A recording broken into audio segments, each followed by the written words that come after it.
Polémique autour de la nouvelle loi organique de la CENI. Selon le député national André Mbata, cette nouvelle loi est meilleure que toutes les précédentes. Autre titre, le Sénat a voté à son tour en seconde lecture la proposition de loi portant organisation et fonctionnement de la CENI telle que modifiée par l'Assemblée nationale. Enfin, les agents et cadres de la RVA exigent le départ du président du conseil d'administration, Bienvenu Liota, au cours d'un sitting organisé ce vendredi 11 juin au ministère du Portefeuille. Grande major de vous retrouver dans cette nouvelle édition du journal. Polémique autour de la nouvelle loi organique de la CENI. La commission PAJ était devant la presse ce vendredi 11 juin 2021 pour le député national André Mbata, président de la commission PAJ. Cette nouvelle loi est meilleure que toutes les précédentes. Suivez-les dans ses propos recueillis.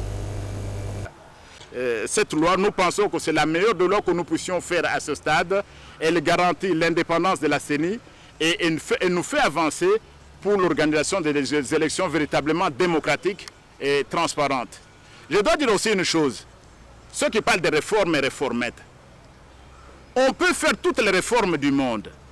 Mais si l'homme congolais lui-même, si le politicien ou le religieux ou celui de la société civile, s'il n'est pas réformé, vous pouvez avoir tous les meilleurs textes au monde. Les meilleurs textes ne peuvent rien suffire. C'est pourquoi la balle dans ce cas, dès que le président de la République aura promulgué la loi, il appartiendra à la majorité, à l'opposition et à la société civile de désigner les candidats les plus compétents, intègres, qui ont une indépendance d'esprit, qui ont une probité. Ce sont ces candidats-là qui vont appliquer la loi de la réforme, la loi en question, qui pourront nous conduire effectivement à de bonnes élections. Du côté du député national Daniel Mbaou, rapporteur de la commission PAJ, cette nouvelle loi apporte de grandes innovations. Suivez-les dans ses propos recueillis.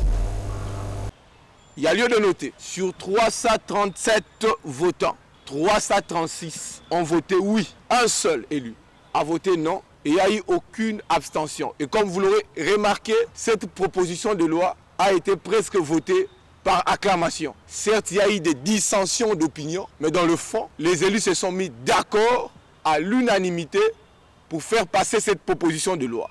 À ce jour, la commission de loi, la commission PAJ, tient informé à l'opinion publique que la proposition de loi numéro 10/13 du 18 juillet 2010 portant organisation et fonctionnement de la commission électorale indépendante, telle que modifiée et complétée par la loi organique numéro 13/012 du 19 avril 2013, a été dûment transmise au Sénat en seconde lecture, en vue de permettre à la Chambre haute de voter cette présente en des termes identiques. Mais alors en substance, les articles 10, 12, 14, 17, 21, 21 bis, 22, 24, 24 bis, 25 alinéa 1, 28, 42 et 5 ont fait objet de modifications et ont été intelligemment complétées. Restant donc fidèles à l'esprit de l'initiateur, celle qui consiste en renforcer l'indépendance, la neutralité et l'impartialité de la CENI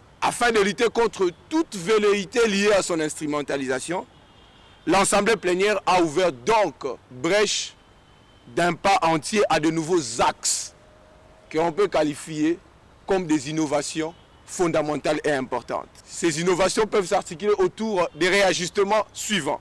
1. La soumission désormais de la gestion de la CENI à un double contrôle. Le contrôle externe comme le contrôle interne. Et c'est donc conformément à la Constitution du 18 février 2006 et aux lois de la République. Deuxièmement, en termes d'innovation, il y a lieu de noter l'interdiction aux membres de la CENI d'acquérir à quelque titre que ce soit directement ou indirectement, des biens destinés à la CENI, ou même alors à participer au marché public concernant la CENI. Donc vous aurez remarqué que cette nouvelle proposition organise une forme de dépoussiérage du marché public qui concerne la quincaillerie électorale et tout ce qui concerne la CENI. En termes d'innovation encore, cette loi assure la protection, ça n'a jamais existé, la protection des membres de la CENI contre les pressions des tiers, on sait compris même ceux qui les ont désignés. Vous remarquerez que dans les incises de cette loi, il est dit expressis verbis qu'il est interdit aux composantes qui ont désigné les membres de la CENI de pouvoir soit les retirer, le changer ou de maintenir une quelconque pression sur le membre de la CENI. C'est strictement proscrit. Et donc c'est une innovation importante à retenir. 3. L'institution de la sanction collective et individuelle de la déchéance des membres de la CENI au cas où il se révélerait qu'un membre de la CENI viendrait à violer intentionnellement et dolosivement la présente loi organique. Et donc c'est une innovation importante. Ça n'a jamais existé en droit administratif congolais, qui est ouverture du champ matériel de la compétence du Conseil d'État, qui désormais, au-delà du fait que c'est une juridiction des actes administratifs, le Conseil d'État jugera des personnes pour des actes et des faits qui se rapportent à la déchéance. Le Sénat, à son tour, a voté en seconde lecture la proposition de loi portant organisation et fonctionnement de la Commission électorale nationale indépendante telle que modifiée par l'Assemblée nationale. Suivez le résultat du vote. Voici le résultat du vote. Sur 109 membres qui composent le Sénat, 95 membres ont pris part au vote. 95 membres ont voté oui. Aucun membre n'a voté non. Aucun membre n'a voté abstention. En conséquence, le Sénat vote la proposition de loi organique modifiant et complétant la loi organique portant organisation et fonctionnement de la Commission électorale nationale indépendante, telle que modifiée et complétée par... Toujours au Sénat, les candidats uniques au poste du vice-premier président de cette Chambre a expliqué en substance son message après la présentation de son programme devant les élus le jeudi 10 juin 2021 lors du lancement de la campagne électorale. Je vous invite à suivre Eddy Mundela Kankou dans ses propos recueillis par Ginelle Pezo et Gianni Menga. Oui, candidat unique, mais il faut que je sois aussi bien élu. Il ne suffit pas seulement d'être candidat unique. Nous avons présenté un programme. J'espère que les sénateurs en tiendront compte pour faire le bon choix. Nous allons tenter d'intensifier, plaider la cause du Congo à l'international et tout autour des pays qui nous entourent pour que cesse tout ce qu'il y a comme agression, pour que nous puissions travailler en synergie avec nos frères et sœurs voisins de notre pays pour que le Congo retrouve la paix. De leur côté, les confessions religieuses s'activent déjà pour trouver des compromis concernant la désignation du prochain président de la CENI. Cette affirmation est du représentant des églises de réveil du Congo. Ainsi, pour cette fin, je vous invite à suivre le prophète Dodo Kamba, joint au téléphone par notre rédaction. Ce qui nous concerne, on est d'abord très content du fait que reconnu aux confessions, à la plateforme de confession religieuse, le droit de pouvoir désigner le président de manière la plus claire et définitive. Mais quant au reste, nous savons qu'il peut y avoir toujours d'imperfections pour le travail humain. Non, mais vous savez qu'au niveau de la chambre haute, il y a des hommes intelligents qui savent bien approcher les choses. Je pense qu'il peut y avoir nécessairement de petites recommandations pour pouvoir améliorer la qualité de ce qui a été fait à la Chambre basse. Et nous faisons confiance. Ce sont les élus du peuple. Et donc, nous croyons que dans leur ensemble, ils vont faire les choses conséquemment bien. Absolument. Nous, au niveau de la plateforme, on n'a pas beaucoup de soucis. En temps normal, tout en sachant que toutes les choses seront prises en compte. Ce qui nous concerne, on est déjà préparé. On a déjà commencé à travailler là-dessus il y a quelques mois. Donc, nous sommes tout à fait prêts de pouvoir désigner celui qui va diriger la société. Non, mais écoutez, il y a une charte qui nous régit. Dans la charte, il est bien mentionné. Nous commençons par la voie d'abord par consensus et par la suite, si on n'arrive pas à un bon résultat, on va procéder par le vote. C'est une voie démocratique, c'est tout à fait normal. Dans le même registre, le secrétaire général du parti politique FCR salue la loi portant réforme de la Commission électorale nationale indépendante adoptée au Parlement en vue de la tenue des bonnes élections en 2023. Suivez Robert Mangoni dans ses propos recueillis par Christian Lissoukou. L'initiative est salvatrice, et dans le sens que nous allions vers l'aboutissement et la résolution de conflits post-électoraux. Moi, je pense que si on arrive à transcender nos sentiments et à trouver des solutions, ça nous amènerait quand même au bon port. La question beaucoup est de savoir si, au niveau de la société civile, les confessions religieuses, la SEMCO, quel est leur avis? Parce que ensemble, nous avions l'habitude de repousser et de réfuter même des choses. Sur ce point, je n'entends pas le son de cloche contraire à ces sujets. En fait, moi je dis toujours, nous avançons vers la concrétisation réelle de la liberté individuelle d'un chacun.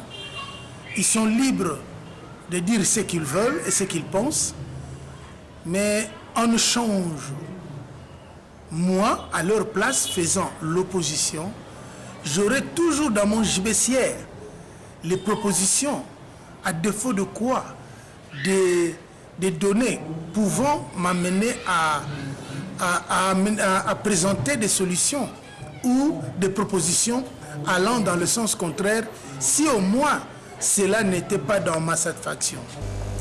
Direction primature, le Premier ministre Samalou Kondé est retourné le jeudi dans la soirée à Kinshasa après sa tournée diplomatique et économique dans différents pays d'Afrique pour soutenir la candidature de la RDC à la SADC. Suivez le Premier ministre Samalou Kondé dans ses propres recueils. Nous venons effectivement de revenir d'une mission qui nous a été confiée par le chef de l'État, son Excellence Félix-Antoine Tshisekedi. C'était une mission qui était à la fois diplomatique et économique.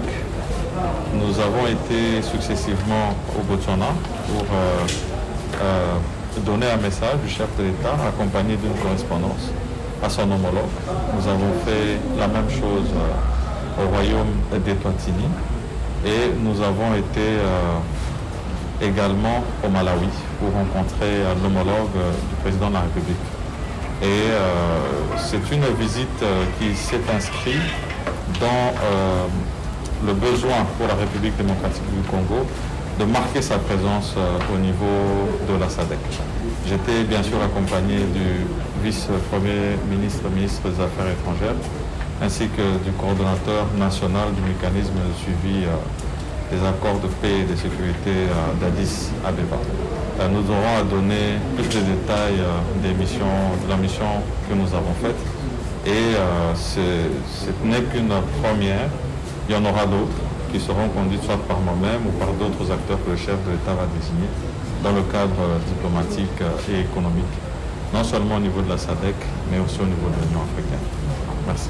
Dans le reste des actualités, il s'est ouvert à Kinshasa la conférence sur l'égalité de sexe en Afrique, exercice 2021-2030, le jeudi 10 juin, par le vice-premier ministre, ministre de l'Intérieur, Sécurité et Affaires coutumières, Daniel Asselo, représentant personnel du chef de l'État en présence des hautes personnalités du monde politique. Reportage de Clarisse Chibanda. Ces assises sont organisées par le panel de hautes personnalités qui accompagnent Félix-Antoine Tshisekedi Tshilombo dans son mandat à la tête de l'Union africaine, représenté dans cette conférence par le vice-premier ministre, ministre de l'Intérieur, Sécurité, Décentralisation et Affaires coutumières. Plusieurs responsables de missions diplomatiques et systèmes spécialisés de l'ONU sur les questions du genre, parmi lesquels Bintou Keïta, représentante du secrétaire général de l'ONU en RDC, la directrice de l'ONU Femmes, les associations de jeunes et femmes de défense des droits de la femme ont pris part à ces assises. Des temps forts ont marqué cette grande messe sur l'égalité des sexes en Afrique 2021-2030. D'abord les allocutions d'ouverture, ensuite le début proprement dit de travaux en atelier. La tenue de cette conférence sous l'égide et le haut patronage du président de la République, chef de l'État, son Excellence M. Félix Tshisekedi Tshilombo, témoigne de son engagement et de sa volonté ferme de contribuer à l'avancement de l'égalité des sexes en Afrique. Excellences, Monsieur le Président, au nom du secrétaire général des Nations Unies, je voudrais saisir cette occasion pour vous adresser nos vives félicitations pour les efforts que vous ne cessez de déployer pour la promotion et l'égalité des sexes. En effet, dès le début de votre mandat à la présidence de l'Union africaine, la question de l'égalité des sexes a été inscrite comme priorité, ce qui démontre votre volonté d'œuvrer pour l'avènement d'une Afrique plus inclusive et respectueuse de la dignité humaine, notamment celle des femmes et des filles. Rappelons que les participants à cette conférence se sont fixés de promouvoir les objectifs du FGE et de l'axe numéro 6 de l'action sur les mouvements et le leadership féministe, de continuer à la mise en œuvre des sexes en Afrique 2021 et au-delà, renforcer le lien entre la recherche et les politiques de solidarité internationale et du développement, enfin relever les bonnes pratiques pour l'intégration transversale de l'égalité des sexes dans les politiques et programmes différents. Les recommandations issues de ces assises constitueront un cahier de charges à soumettre au programme de l'Union africaine. Les agents et cadres de la RVA ont organisé un sitting ce vendredi 11 juin devant le bâtiment du ministère du Portefeuille pour exiger le départ du président du conseil d'administration, Bienvenu Liota. Dans leur mémo, ces derniers demandent à la ministre du Portefeuille de soutenir toutes les actions du chef de l'État. Témoin de l'événement, Dodo Kalonji et Delphin Tondola. Devant le ministère du Portefeuille, ces agents et cadres de la RVA, tous réunis d'un esprit commun, sont venus déposer leur mémorandum ce vendredi 11 juin 2021 pour dire non à la personne de Bienvenu Liota comme président du conseil d'administration. En effet, ces agents et cadres de la RVA soutiennent la mise en place faite par le directeur général intérimaire William Pambou et demandent par ailleurs au ministre du Portefeuille Adel Kayinda de soutenir toutes les actions du chef de l'État Félix Tshisekedi Tshilombo. Jean-Pierre Tshibangou Chamboui, cadre de la RVA, revient ici sur les contenus du mémo. Nous avons jugé de venir parler à notre maman, Madame la ministre, de poser ce que nous avons comme problème. Nous ne voulons plus du PCA Liota. Nous insistons. Liota, on ne veut plus entendre un monsieur Liota à la RVA. De deux, nous avons demandé que madame puisse soutenir notre DG Aïe Pambou en soutenant la mise en place que le DG a fait. Je pense que ce sont les deux mémos et les deux mots-clés que nous avons présentés au délégué de madame la ministre.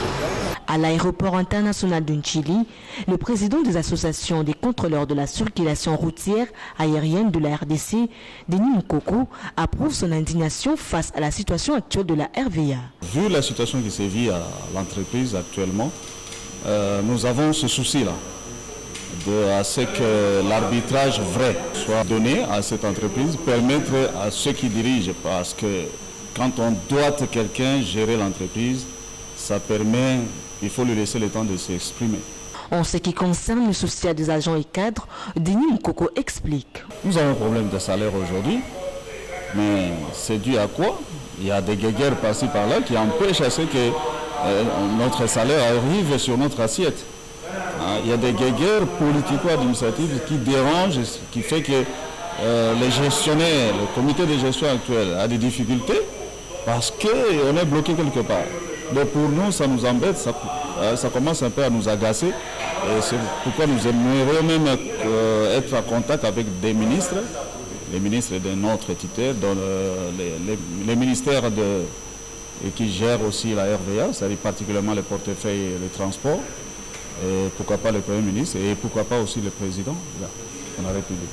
Accusé des actions en réaction suicidaire, Bienvenu Liota est celui qui contrecarre toutes les initiatives salutaires du directeur général intérimaire William Pambou. On en parle encore dans ce journal. Les ambassadeurs de pays francophones accrédités à Kinshasa ont inspecté le jeudi 10 juin 2021 les différents sites pouvant accueillir le 9e jeu de la francophonie. Le haut représentant du chef de l'État au 9e jeu de la francophonie, l'ambassadeur du Canada en RDC et la ministre de la Culture, Arts et Patrimoine, satisfaits des avancées de travaux, se sont exprimés au micro de Sarah Kinila. C'est un honneur et un privilège pour nous de vous recevoir sur le site principal des 9e Jeux de la francophonie. Un site, comme vous pouvez le voir, est en pleine action. Aujourd'hui, pour nous, l'occasion de faire un point sur l'état d'avancement de ce projet d'envergure. Il est important pour nous de recevoir au sein du futur village des Jeux de la francophonie, car c'est ici que nous recevrons les délégations de tous les pays francophones que vous représentez. Que les 9e Jeux de la francophonie soient une réussite absolue pour vous de nous accompagner dans l'organisation de cet événement qui revêt une importance. Le chantier avance bien, on voit qu'on a eu toutes sortes d'explications autant sur les 5 commissions les plus importantes, notamment évidemment pour nous au Canada, c'est important de voir que les infrastructures vont être ici, mais qu'on puisse aussi assurer la sécurité et la santé de la délégation canadienne. Donc, on a eu des premières informations à cet effet-là aussi. Mais ce que je peux voir, c'est que ça avance. Je vois de la machinerie, j'ai des travailleurs qui sont ici. On nous dit qu'ils travaillent 24 heures sur 24 d'arrache-pied. J'espère que le droit des travailleurs est aussi bien respecté, ainsi que leur santé et sécurité. Cette activité, cette action que le chef de l'État soutient, a boosté et continue à soutenir, c'est l'action que tous les Congolais devaient soutenir. J'invite ici tous les artistes congolais, tous les opérateurs culturels, parce que parler seulement des artistes, c'est comme si j'ai limité les autres. J'invite tous les opérateurs culturels congolais à s'approprier cette œuvre, à s'approprier cette action, parce que la culture va demeurer notre unique et grande richesse que nous devons perpétuer.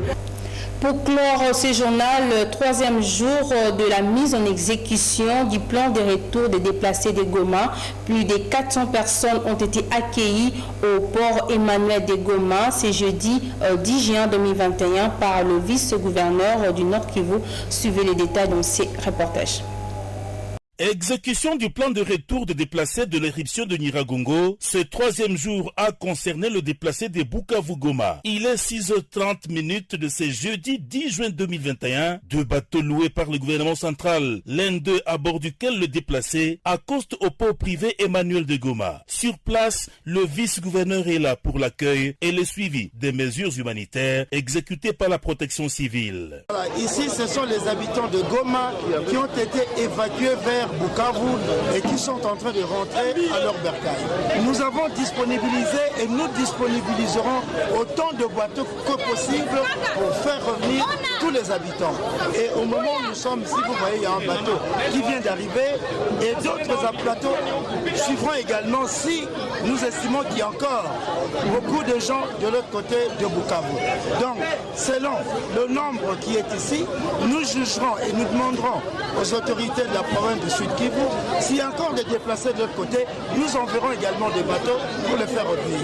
Le kit alimentaire de premiers secours sont remis aux retournés, constate le commissaire divisionnaire Romy Ekoukalipopo. L'étape qui suit est l'enregistrement. Des sources de la protection civile renseignent environ 45 personnes ayant bénéficié de ce transport gratuit pour les retours à Goma. Processus bien organisé par la gouvernance militaire, les bus se sont rangés pour les acheminer, chacun dans son quartier résidentiel.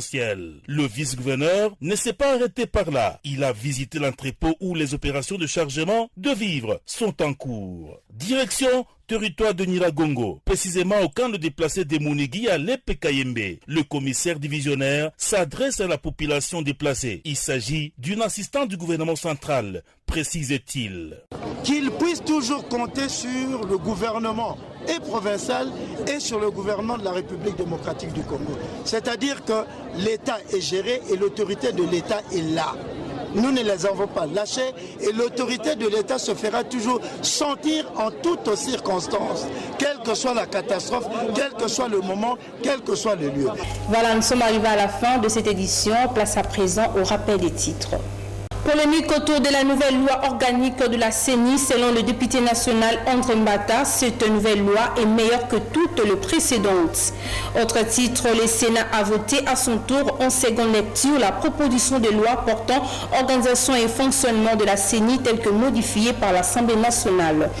Enfin, les agents et cadres de la RVA exigent le départ du président du conseil d'administration, Bienvenu Liota, au cours d'un sitting organisé ce vendredi 11 juin au ministère du Portefeuille. Voilà, c'est la fin de ce journal. Merci à Junior Tondele pour la chefferie de cette édition et aussi à Guilhem Mayamba, Delphine Tondula et Laetitia Maluta pour la supervision technique. Retrouvez Dodo Kalonji Damien pour la grande et nouvelle édition du journal. Au revoir.